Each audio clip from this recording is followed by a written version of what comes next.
Hello everybody and welcome back to the Mongoli Show. Cosmic Crucible Season 5 is right around the corner and we have all of the rules as well as the room defenses that we're going to want to win all of those sweet diamonds.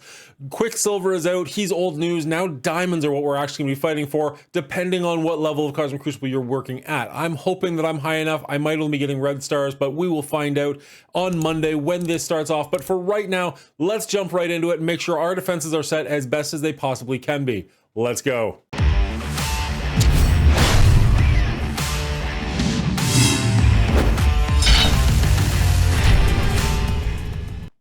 So we know that Superior 6 is the new big team for Cosmic Crucible. They're not even out yet, but they're definitely working towards it. So what we're going to find is that our globals are based around the Superior 6 as well as the Sinister 6. So if we take a look, we're going to see that the globals for this month are Spider Hunter Tech. On defense and offense, Sinister 6 characters are going to gain 200% focus and 15% max barrier. Your Superior 6 characters on successful attack, bury yourself for 15% of max health and remove revive ones from each target attacked. On spawn, gain offense up. On defense, all characters gain 20% max health and 10% damage. After each completed attempt, gain a stack of exhaust. Cancelled combats will not add exhaust. Now, it is worth noting that while the entire Superior 6 counts as Sinister 6, currently, the only character available in the game is Doc Ock, who counts for both. So he will be getting the defense bonus, the Sinister 6 bonus, and the Superior 6 bonus. Once the other Superior 6 characters come out, they will count for both as well. But for right now, Doc Ock is the only one who gets all of the bonuses this season. Now, room number 1 simply says that striker characters gain on ally turn, gain assist now. So basically I have a weird hodgepodge of characters here that are all strikers. I know that Okoye looks like she's not a striker at the moment, but trust me, she is. They're all striker characters and they're fast characters. So I'm going to hopefully be doing a lot of attacks very quickly.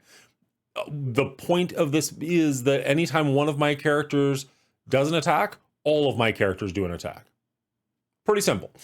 Now you've also got Spider Weaver, who's going to make it harder to hit my characters, and Black Panther, who when he kills somebody, he's going to take another turn right away. I am hoping that that means if he kills somebody, they're all going to take another turn right away, but I'm not guaranteed on that, but it'll be fun to see how this team actually works out. This is what I'm bringing. Honestly, it's kind of just because they're the ones that I have built up that are of the striker class, or at least that I can change to a striker class. No matter what you want to do, you do want to make sure that they are all strikers, and you hit this little button. Again, if you're wondering about Okoye, if we do back out, we can see that she is actually a striker, and I didn't bother taking her to blue because I don't think it matters what level of striker they're at as long as they are a striker. That's the important part. Room number 2 says, tech and skill characters, when basic is used, gain speed up. With speed up at the end of turn, bear yourself for 20% of that character's max health. Now, a couple of things here. It's worth mentioning 3 of the characters I have on screen here are tech characters, but I'm also going to be bringing in Shocker, who's also a tech character. So that's 4 of the 6 characters on screen are tech. Now, none of them are skill. The other 2 are bio. That's a little unfortunate, but it's okay. Honestly, you could change out Swarm for somebody else if you want to. I just have Swarm because I've actually got him leveled up for a fairly high, not Boilon high, but like relatively high. Rhino, however, is a character you definitely do want on this team because on spawn, he's going to give you counter and defense up. Doesn't matter how high your Rhino is, he just naturally does it. I think it has to be at level, his passive has to be at level 2. Once you're beyond that goal, he gives it to the entire team. So you definitely do want Rhino on this team. Now, if you notice, my team power for this is actually quite small. I plan on building this team up now that they've got a pretty significant rework and they're looking good. So this team is only going to get bigger and bigger. So maybe I lose on the first week, but by week 2, week 3, week 5, this should be good to go. If your Sinister 6 is already built up, I think this is a good place for them. Room 3, on defense and offense, ultimate abilities cost 2 less to use. When using an ultimate ability, spread all negative effects from self to adjacent allies. So what that says to me is I want to bring Omega Red, who gives out trauma with his ultimate ability, and his ultimate ability is pretty badass, so doing it multiple times in a turn is going to be good. in a game, not a turn. Sabretooth gives out bleeds and defense downs, which are really nice. And Thanos can clear all negative effects from all allies. You do need to have him be empowered, which nowadays only requires one other Black Order member. So I honestly just brought my biggest Black Order member. They're still quite small. I never built this team all that high, but you only need one, which is a good part. Emma is there just so I can go faster. I just want to get my Omega Red trauma off as fast as humanly possible, make it get onto the enemy so the way they do their ultimates to me, they're just spreading crap all around. I just think that's going to be hilarious to watch. I hope that this goes well. It is a weird little hodgepodge of a team, but I have high hopes for this one. Now, another team that is interesting to try here would be Icarus and Cersei.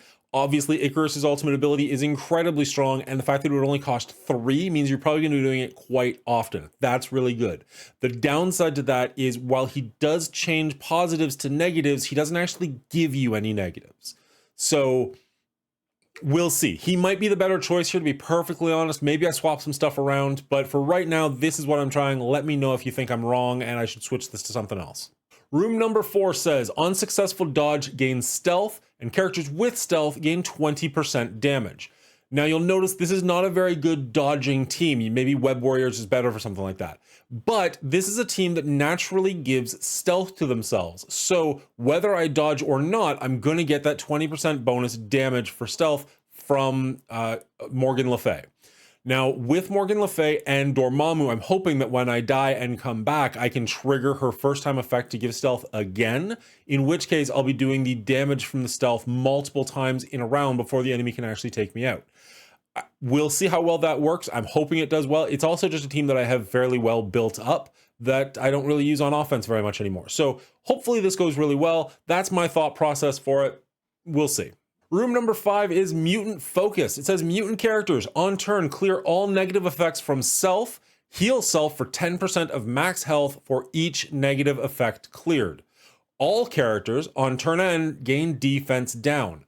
So if by some miracle your opponent doesn't bring mutants into this room, that means they're going to be getting defense down and not clearing it, and your Magneto is going to give them blind and they're not clearing it. But if you bring the mirror match against you, and historically the mirror match of Death Seed on Death Seed is very, very good for the attacker. If they do that, it won't matter because you're clearing all the blinds anyways. So they're not really getting that advantage. This seems like a no-brainer to me. Unlimited X-Men is not a bad choice either. However, I do like to keep them for offense because they are still a very strong team. If you had to go and get Apocalypse, this team's really well built up for you. I think this is a great home for them. And finally, room 6. On defense and offense, villain characters on successful attack apply defense down to each target attacked, and hero characters on successful attack apply offense down to each target attacked. So I have a mix of 3 heroes and 2 villains. I've got a big team here, and I'm going to be applying offense down and defense down as much as possible, and hopefully just ruining my opponent's day. There's not a whole lot to say here. The Gamma team is a tried and true team. Apocalypse is an absolute monster, and giving my opponent offense down and defense down at the same time seems like a win-win.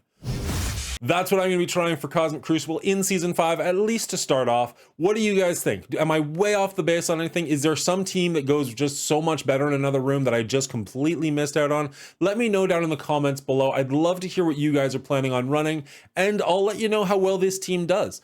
I'm currently in Gold 2. I got knocked down from Platinum when the season ended, or maybe from Gold 3, I don't really remember. So I'm going to be building myself back up to Platinum. Hopefully these teams work out really well for me, but check back in on Twitch over the next couple of weeks. I'll be doing all of my battles over there so you can come out, hang out with me, and we'll see how this goes together. That'd be awesome. The link is twitch.tv/TheMongoolie Show. Come hang out, drop me a follow over there so that you know when I'm going live. And if you enjoyed this content, please consider giving it a like or subscribing. I'm trying to hit 500 by the end of the year. That number is coming up really quickly, so it'll probably happen before the end of the year, which is awesome. But nonetheless, if you can help me with that goal, that would be greatly appreciated. Thank you all so much for spending your time with me, and good luck to you in Cosmic Crucible Season 5.